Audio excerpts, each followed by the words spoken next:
بسم اللہ الرحمن الرحیم الحمد للہ رب العالمین والصلاة والسلام علی سید المرسلین وعلی آلہ وصحبہ اجمعین۔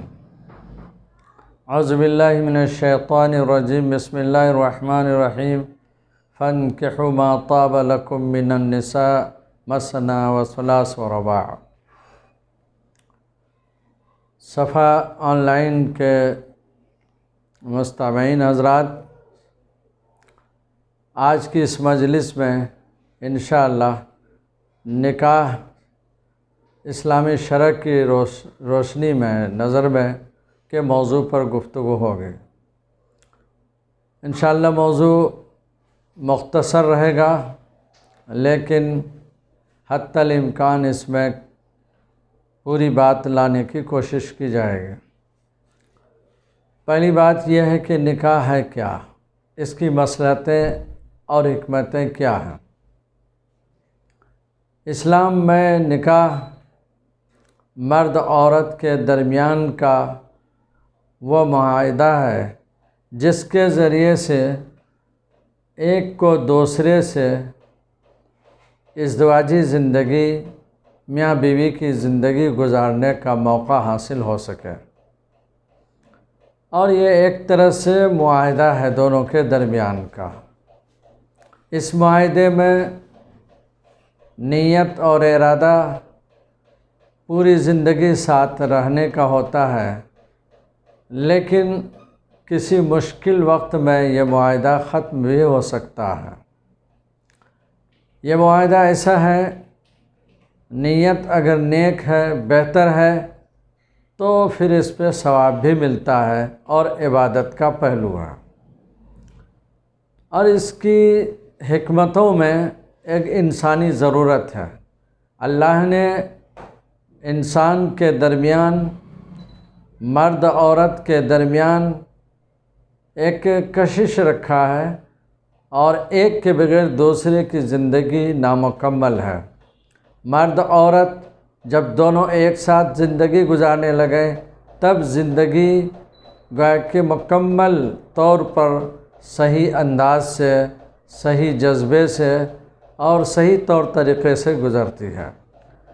اللہ تعالیٰ نے اس حکمت کو اور ضرورت کو پیش نظر رکھا ہے۔ اسلام نے اپنی تعلیمات میں اس کو جگہ دی ہے۔ طرح طرح کے سلسلے میں تعلیمات ہیں، ہدایات ہیں کہ نکاح کو ہم ایک ضرورت کے تحت اور صحیح اسلامی نہج پر گزارنے اور میاں بیوی کے درمیان صحیح گویا کہ الفت و محبت کے ساتھ رہنے کا عہد کریں۔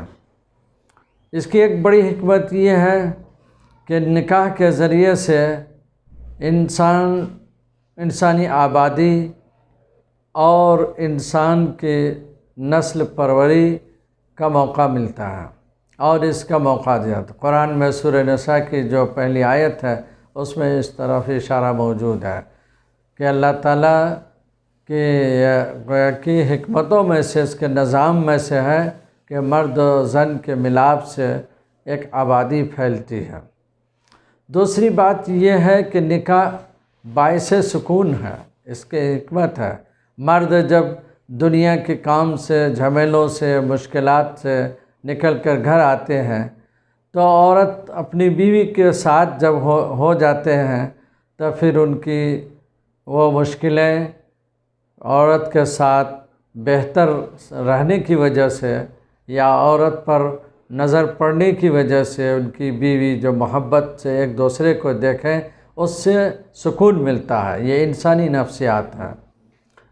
اور پھر اسی طرح بچوں کی دیکھ ریکھ، گھریلو نظام، یہ سب دونوں ہی کے ساتھ مل کر اور صحیح ڈھنگ سے یہ چلتا ہے۔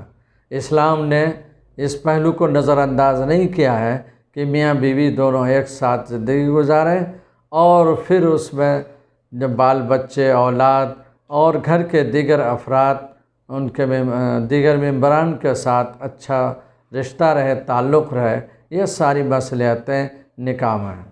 ظاہر بات ہے، نکاح کے بغیر اگر ایک مرد اور عورت زندگی گزاریں تو ان میں یہ الفت و محبت نہیں ہو سکتی، یہ سکون نہیں مل سکتا، اور گھر صحیح ڈھنگ سے چل نہیں سکتا، بچوں کی صحیح پرورش نہیں ہو سکتی، انسانی آبادی خود متاثر ہو جائے گی۔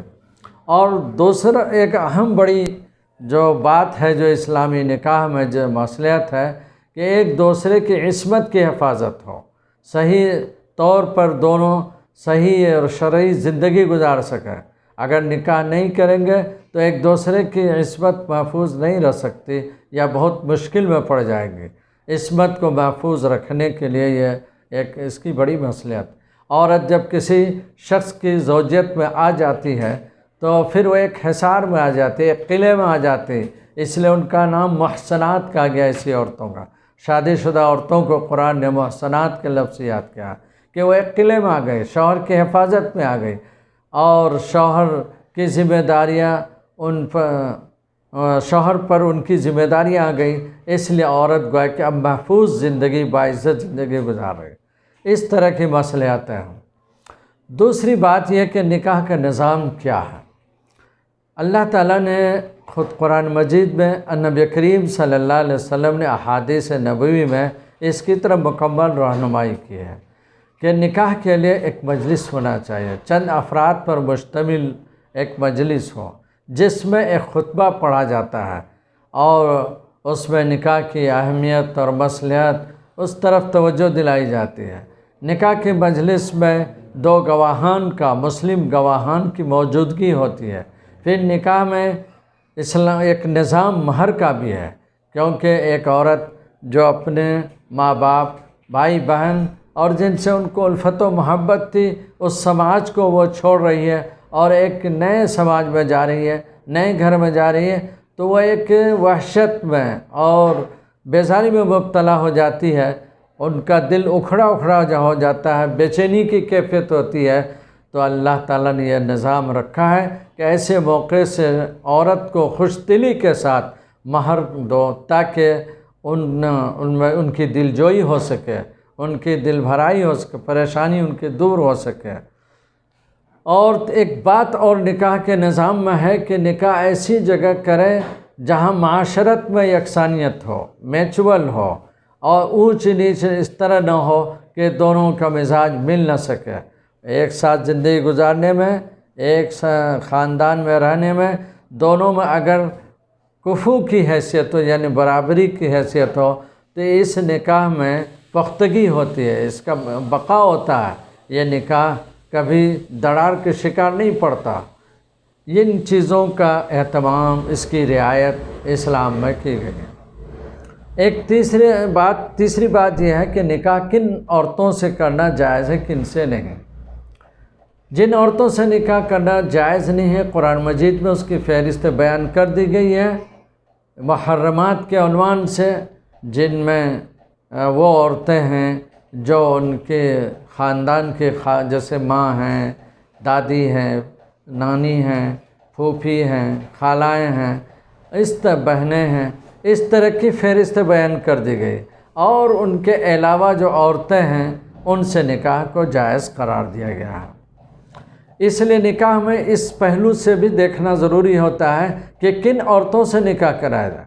ایسا نہیں ہے کہ ایسی عورت مثلا بھانجی ہو ان سے نکاح ہو جائے، جیسا کہ بعض خود ہمارے ملک میں بعض قوموں میں یہ ہے، اسلام میں ایسا نہیں ہے، اور بعض قوموں میں بہن سے نکاح کرنے کو بہتر سمجھا جاتا ہے، اسلام میں ایسا نہیں ہے۔ ایسے رشتے جو خونی ہوتے ہیں اور جن سے گہرا رابطہ ہوتا ہے، نکاح وہاں نہیں ہوتا، بلکہ نکاح اجنبی میں کرنا، اور اقارب میں بھی ہوں یعنی رشتہ داروں میں بھی ہو تو قدر دور کی رشتہ داری ہو، تب اس طرح سے نکاح ایسی عورتوں سے نکاح کی اجازت دی گئی ہے۔ چوتھا نمبر یہ ہے کہ نکاح میں مالی ذمہ داریاں کن پر ہے۔ ظاہر بات ہے ایک مرد اور عورت جب ایک ساتھ ایک خاندان میں زندگی گزاریں گے تو زندگی گزارنے میں مالیات کا بھی مسئلہ ہوگا، انسان مالیات سے آزاد نہیں ہو سکتا، تو یہ ذمہ داریاں ہوتی کن پر؟ اسلامی شرع میں یہ ذمہ داریاں صرف شوہر پر ہیں، عورت پر نہیں ہیں۔ عورت کے ذمہ یہ نہیں ہے کہ وہ کمائے یا شوہر کے گھر کے اخراجات کو برداشت کرے، بلکہ یہ ساری ذمہ داریاں اور مرد کے سر ہے، عورت کے سر یہ نہیں ہے۔ اسی لیے نکاح میں نان نفقہ واجب ہوتا ہے، اور شریعت میں اس کی ہدایت ہے، جن کو قوت ہو نان نفقہ کی اور قوت ہو جسمانی صلاحیت کی تو پھر ایسے لوگ نکاح کریں۔ آپ صلی اللہ علیہ وسلم نے باقاعدہ ایک خطبہ دیا اور اس میں نوجوانوں سے مخاطب ہو کر فرمایا کہ اے نوجوانوں، تم نکاح کرو، اور وہ شخص جس میں استطاعت ہو، جانی بھی یعنی جسمانی بھی استطاعت صلاحیت ہو اور مالی بھی صلاحیت ہو، وہ نکاح کر۔ اور جن میں یہ نہ ہو تو آپ صلی اللہ علیہ وسلم نے ایک حکمت بتائی کہ وہ روزے رکھیں، اس لیے کہ روزے نفس کی خواہشات کو اور اس کے جوش کو ٹھنڈا کرتا ہے روزہ، اس لیے آپ صلی اللہ علیہ وسلم نے اس طرف توجہ دلائی۔ برکیف اس میں مالی ذمہ داریاں ہیں جو شوہر کے ذمہ ہیں، کسی بھی مرحلے میں عورت پر مالی ذمہ داری نہیں آتی ہے۔ عورت کے اخراجات، ان کے پہننے اوڑھنے کے، کھانے پینے کے، موجودہ دور میں دوا علاج کی ذمہ داری، اور بچوں کی ذمہ داری، اس کے تعلیم تربیت کی ذمہ داری اور اس پر اخراجات، اسکول کی فیس وغیرہ، یہ سب یہ شوہر اور باپ پر ہے، دوسرے پر نہیں ہے۔ باپ سے مراد بچوں کے باپ پر ہے۔ اسی طرح اسلامی نکاح میں یہ ہے کہ آج کل جو جہیز طرح طرح کی چیزیں ہیں، یہ ذمہ داریاں عورت کے سر نہیں ہے، یہ مرد کی ذمہ داری ہے کہ وہ سکنا یعنی رہائش وہ کا انتظام کرے، اور گھر کے ڈیکوریشن یا کچھ بھی ہو یہ انتظام کرنا شوہر کے ذمہ ہے۔ عورت کے ذمہ جہیز کا سامان لانا یا اور سب چیزیں ان کے ذمہ نہیں ہیں۔ عورت صرف آ جائے، ان کو لے آئیں، اللہ کے نام پر جا کر اور رشتہ کریں اور عورت کو لائیں، ایسی ہی نکاح میں خیر و برکت بھی ہے۔ رسول اللہ صلی اللہ علیہ وسلم نے اس طرف توجہ فرمائی ہے اور فرمایا ہے کہ ان اعظم النکاح برکتاً ایسر و معونتاً، سب سے بہتر نکاح جو خیر و برکت کے اعتبار سے وہ ہے جس میں مالی خرچ کم سے کم ہو، بوجھ کم سے کم ہو۔ گویا کہ اسلامی نکاح میں سادگی ہے، مالی اخراجات برائے نام ہیں، وہ ہیں مہر کے طور پر، وہ ہیں لڑکی کے پوشاک، ان کے لباس، اور ان کے لڑکی کو لانے کے لیے ایک خاتون کو، دلہن کو لانے کے جو انتظامات ہو سکتے ہیں اسی حد تک۔ ایک یہ پانچواں پوائنٹ ہمارے سامنے ہے کہ اسلامی نکاح کے امتیازی پہلو کیا ہے۔ ان میں سے ایک پہلو یہ ہے کہ ایک ایسا عقد ہے جو دونوں کی باہمی رضامندی سے وجود میں آتا ہے۔ نکاح ایک ایسا معاہدہ ہے جو مرد عورت دونوں کی رضامندی سے وجود میں آتا ہے، اور یہ ایسا عہد ہوتا ہے، ایسا معاہدہ ہوتا ہے کہ جب زندگی بھر نیت ہو کہ زندگی بھر دونوں بہتر زندگی گزاریں گے، خدا نہ خواستہ اگر مزاجی ہم آہنگی نہیں ہوئی، دونوں کے مزاج مل نہیں رہے ہیں، دونوں کے خیالات الگ الگ ہیں، دونوں کے نظریات الگ ہونے کی وجہ سے یا مالی ناہمواری کی وجہ سے یا کسی اور معاشرتی ناہمواری کی وجہ سے دونوں کے درمیان اگر درار پڑ جائے، رشتے میں تلخیاں آنے لگے، تو پھر اسلامی شریعت میں اس کی گنجائش ہے کہ اس عہد کو، اس معاہدے کو وہ ختم کر سکتے ہیں۔ یہ اس طرح نہیں کہ بالکل نکاح جب ہو گیا تو ہمیشہ کے لیے ابدی طور پر وہ نکاح ہو گیا، اب وہ ٹوٹ ہی نہیں سکتا، یہ ناقابل فسخ یا ناقابل نقص نہیں ہے، بلکہ ایسا نہیں ہے۔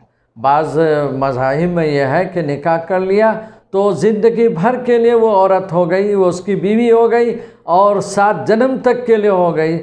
اسلام میں یہ کسی طرح کنسپٹ نہیں ہے۔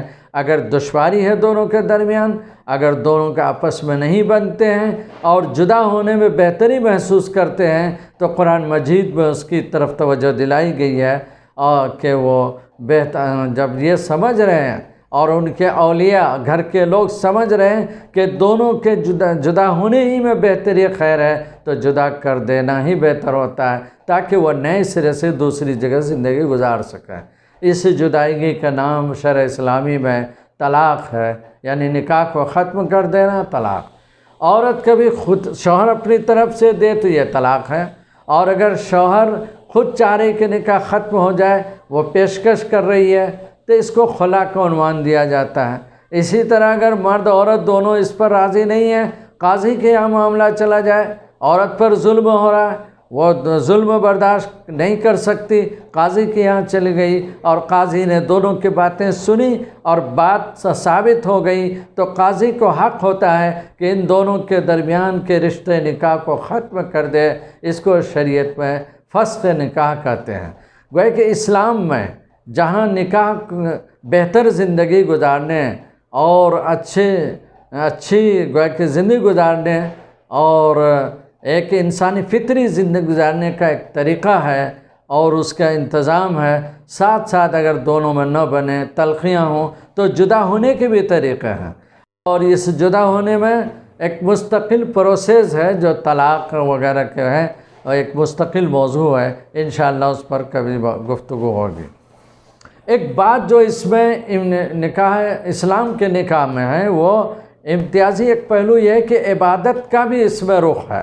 اگر میاں بیوی ایک ساتھ رہ رہے ہیں، زندگی گزار رہے ہیں حسن معاشرت کے ساتھ، قرآن نے حکم دیا عاشرون بالمعروف، عورتوں کے ساتھ اچھی طرح سے زندگی گزارو، ان کی زندگی کو دشواری میں نہ ڈالو، تلخی میں نہ ڈالو، ان کے ساتھ محبت سے پیش آؤ۔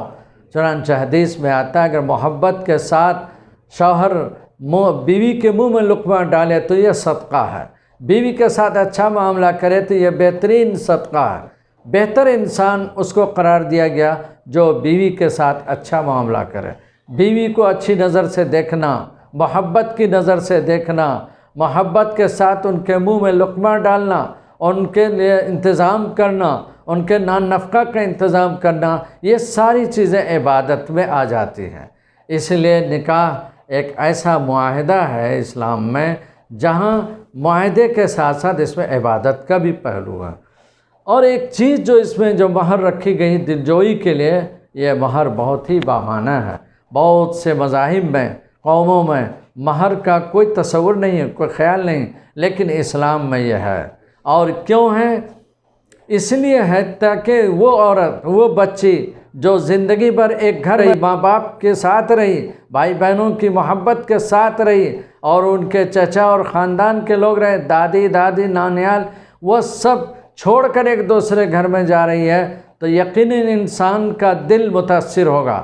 اور اللہ نے مال میں ایسی صلاحیت رکھی ہے کہ دل کو، غمی کو یہ مال ہلکا کرتا ہے، اس لیے دلجوئی کے لیے اس کا حکم دیا گیا۔ قرآن مجید میں خود اس کا حکم وَأَتُوا النِّسَاءَ صَدَقَاتِهِنَّ نِحْلَةً کہ عورت کو خوش دلی کے ساتھ مہر دو، اس لیے مہر نقد دینا چاہیے، کہ حتی الامکان کوشش کرے کہ مہر نقد دے، اور اگر نہیں دے سکتا ہے تو اس میں اتنی لچک ہے، فی الوقت نہیں دے سکتا ہے تو آگے چل کر دے دے، اس کو مہر مؤجل کہتے ہیں، ادھار کہتے ہیں۔